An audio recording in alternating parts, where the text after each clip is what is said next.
வணக்கம் நண்பர்களே. உங்களிடம் பேசுவது விமலா. இன்னைக்கு நம்ம கேட்க போற கதை ஒரு பிரச்சனை இரு கோணங்கள். இது வரைக்கும் இந்த சேனலை நீங்க சப்ஸ்கிரைப் பண்ணல அப்படின்னா மறக்காம சப்ஸ்கிரைப் பண்ணுங்க. பக்கத்துல இருக்க பெல் ஐக்கானையும் கிளிக் பண்ணுங்க. வாங்க கதைக்குள்ள போகலாம். தத்துவ வகுப்பு. பேராசிரியர் இரு மாணவர்களை அழைத்தார். தன் முன்பிருந்த மேஜையின் இருபுறமும் அவர்களை எதிரெதிரே நிற்க செய்தார். அவர்களின் கண்களை மூடச் சொல்லிவிட்டு தான் கொண்டு வந்திருந்த அட்டை பெட்டியிலிருந்து ஒரு பெரிய பந்தை எடுத்து மேஜையின் மீது வைத்தார். அவர்களை கண்களை திறக்க சொல்லிவிட்டு கேட்டார், இந்த பந்தின் நிறம் என்ன? முதல் மாணவன், வெள்ளை நிறம் ஐயா என்றான். இரண்டாம் மாணவன் குழம்பினான். நண்பா, ஏன் இப்படி பிதற்றுகிறாய்? இது கருப்பு நிறம் அல்லவா என்றான். முதல் மாணவனோ, உனக்கு கண்களில் ஏதோ பிரச்சனை உள்ளது போல தெரிகிறது. இது கருப்பு நிறம்தான் நண்பா என்றான். பேராசிரியர் மென்மையாக புன்னகைத்தார். மீண்டும் அவர்களின் கண்களை மூட சொல்லிவிட்டு அவர்களை இடம் மாற்றி நிற்க வைத்தார்.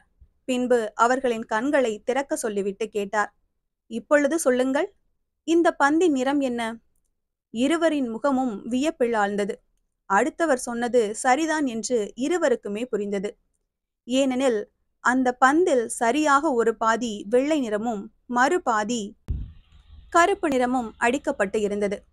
பேராசிரியர் புன்னகைத்தவாறே சொன்னார், நம் வாழ்க்கையிலும் இதே தவறைத்தான் செய்கிறோம். அடுத்தவரின் புரிதலை குறை சொல்லிக் கொண்டு பிரச்சனைகளை மென்மேலும் வளர்த்துக் கொள்கிறோம். அடுத்த முறை இப்படி செய்யுங்கள். சிறிது நேரம் ஆழ்ந்து சுவாசியுங்கள். பிறகு அடுத்தவர் நிலையிலிருந்து யோசித்து பாருங்கள், எல்லாமே மாறியிருக்கும். கதையின் விளக்கம். உண்மை எப்போதும் ஒரே கோணத்தில் மட்டும் இல்லை. ஒவ்வொருவரும் தங்கள் பார்வையிலிருந்து மட்டுமே உண்மையை பார்க்கிறார்கள்.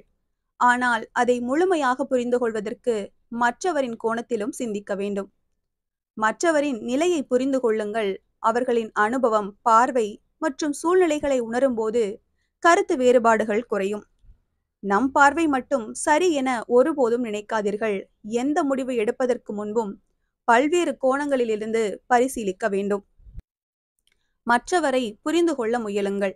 அவசரமாக மற்றவரை குறை கூறுவதை விட அவர்களின் பார்வையை புரிந்து கொள்ள முயல வேண்டும். பரஸ்பர புரிதல்தான் அமைதிக்கான வழி.